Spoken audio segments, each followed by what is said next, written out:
মানুষকে ভজন পথ থেকে পড়ে যাওয়ার ভয় থাকে। কেউ যদি ভক্তি মার্গে অগ্রসর হয়, পথ তো অনেক দূর, সে পড়ে যাবার ভয় থাকে, তার দ্বারা ভজন সাধন হয়তো হয় না। গৃহস্থকে কেউ বলে না গৃহস্থ সাবধান, চোরকে কেউ বলে না চোর সাবধান, কিন্তু যে সাধু তাকে কি বলে? সাধু সাবধান। সাধু হতে গেলে সাবধান হতে হবে।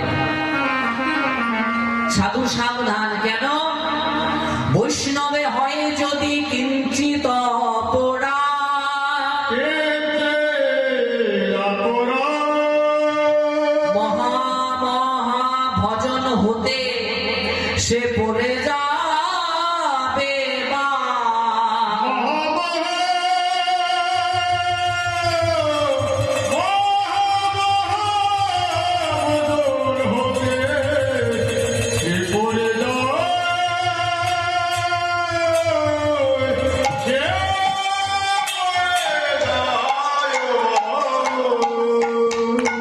বৈষ্ণবে হয় যদি কিঞ্চিত অপরাধ, ভজন সাধন করতে করতে যদি আমাদের দ্বারা কোনো অপরাধ হয়ে যায়, তাহলে আমরা সেই ভজন থেকে বিচ্যুত হয়ে যাব, আমাদের দ্বারা ভজন সাধন আর হবে না।